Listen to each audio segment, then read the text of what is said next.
What's up mga kamani magnet? Naririto na naman tayo para sa mga kamalasan na dapat mong iwasan sa loob ng tahanan. Alamin natin ang 13 malas na hindi mo dapat ginagawa sa iyong pintuan upang sa ganon hindi ka mabahiran ng kamalasan. Ang unang dapat mong pinakatatandaan ay ang pintuan natin ay dapat napapasukan natin ng maluwag at walang anumang harang. Dapat na malinis, walang nakaharang mga kalat o mga bagay na hindi na ginagamit at mga bagay na depektibo sapagkat ang mga harang na yan ay maaaring mag-attract ng negatibong enerhiya. At kapag maraming negatibong enerhiya ang pumasok sa loob ng tahanan mo, ito ay magiging sanhi para pagbagal ng pag-asenso. Gawin nating atraktibo ang buka ng pinto para nang sa ganun ang ma-attract nito ay positive chi na magdadala ng swerte. Iwasan mo rin ang mga desk o mga table na ginagamit mo sa opisina o pagtatrabaho ay direktang nakatapat sa main door. Hindi mo dapat itinatapat sa main door ang mga gamit mo sa pagtatrabaho. Wala kasi itong nagiging privacy at ang papasok na chi ay direktang masasalo ng taong nakaupo sa desk na yan. Ang pagpasok na chi ay direktang masasalo at paano kung ang pumasok ay negatibong enerhiya? Negatibo rin ang magiging epekto nito sa taong nakatapat diyan.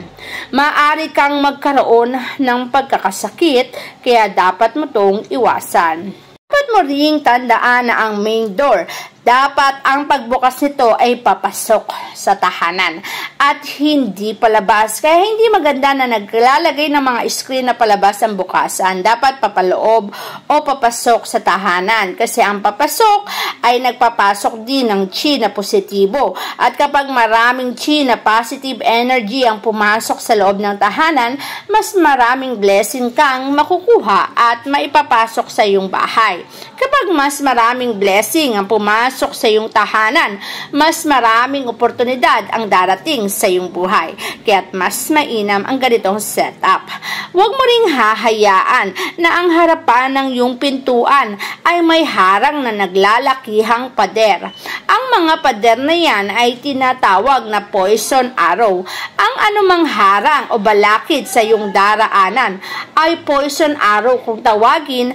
Kapag mas maraming poison arrow sa harapan ng pintuan mo, ito'y magkukos sa iyo ng pagbagal ng pag-asenso.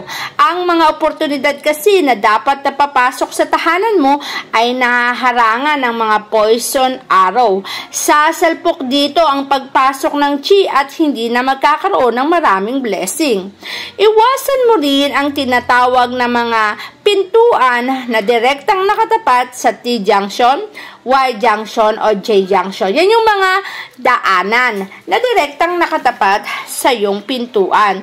Dahil negatibong enerhiya at kamalasan lamang ang ipapasok nito sa iyong bahay. Kapag kasi ang mga daanan na yan ay tumbok sa iyong bahay, maaari kang magkaroon ng pagkakasakit dahil lahat ng usok ay papasok sa tahanan. Ang usok na yan ay negative energy.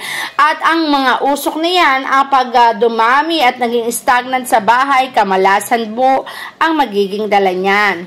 Iwasan mo rin po ang tinatawag na harap-harapan na pintuan. Ibig sabihin, kung may pintuan ka, katapat ng pintuan ng kapitbahay o kaya naman sa loob ng bahay, may direkta rin katapat ng pintuan. Ang tapat-tapat na pintuan ay sinasabi natin na lagos-lagusan. So, ibig sabihin, kapag pumasok ang swerte, ay lalagos ito sa kabilang pintuan. Kaya mapapansin nyo na kahit gaano kalaki ang kita nyo, ay agaran din itong nauubos o nasasairan sapagkat ang mga pintuan ay magkakatapat sa iyong tahanan.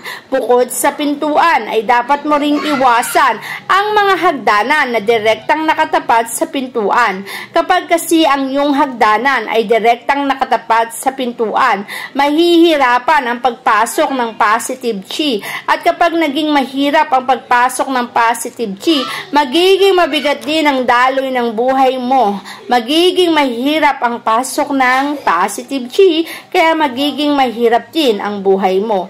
Lagi kang nasasairan at lagi kang nauubusan. Kaya naman huwag mong hayaan na ang bagay na to ay mangyari sa iyong buhay. Siyempre, dapat kinukonsidera mo din ang sukat ng iyong main door. Dapat hindi siya masyadong maliit o makitid, hindi rin sobrang laki. Dapat katamtaman ang laki at dapat lahat ng pamilya ay makakapasok ng maluwag at hindi nahihirapan. Kung kasi ito ay masyadong malaki, magiging alanganin ito o hindi magiging proportion para sa isang bahay. Kung masyado namang maliit, magiging malilimitahan ang kalidad o dami ng positive chi na papasok sa loob ng iyong tahanan. Kaya tama lamang para tamang swerte ang pumasok sa buhay. At syempre tandaan mo rin na ang pintuan ay dapat nasisinagan ng sikat ng araw. Ang isang pintuan na nasisikatan ng araw ay maraming positive chi ang ipinapasok sa buhay.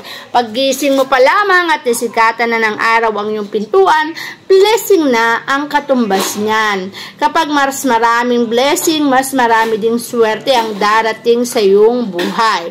Ngunit kapag ikaw o ang iyong pintuan ay hindi nasisikatan, sa halip na swerte, dadanas ka ng maraming pagsubok at kahirapan. Kaya't iwasan mo ang bagay na yan. Isa pang poison arrow na tinatawag ay ang mga posteng nakatapat sa iyong bahay. Kapag mas maraming poste na nakatapat sa iyong bahay, ay maaari itong maging sanhi ng pagbagal ng pasok ng negative energy ang papasok at babagal ang positive energy. Mas mainam kasi na ang pumapasok sa tahanan natin ay positive chi kaysa negative. Kasi kapag mas maraming positive chi ang pumapasok sa tahanan, mas marami ding blessing ang ating nakukuha sa ating mga buhay. Ngunit tandaan mo na iwasan ang bagay na to para maiwasan din ang kamalasan. Huwag na huwag mo ring hahayaan na ang harapang pintuan ay may empty base o kaya naman mga base na walang laman. Ang empty na vase na yan ay magkakaroon ng problema sa buhay dahil magiging empty rin o simot-simot sa tahanan. Kung tatanggalin mo ang laman ay agaran mo rin agad itong lagyan ng halaman. Huwag mong hayaan na nakabukas lamang ang vase na yan na walang laman dahil maaari itong makapagdulot sa iyo ng kamalasan.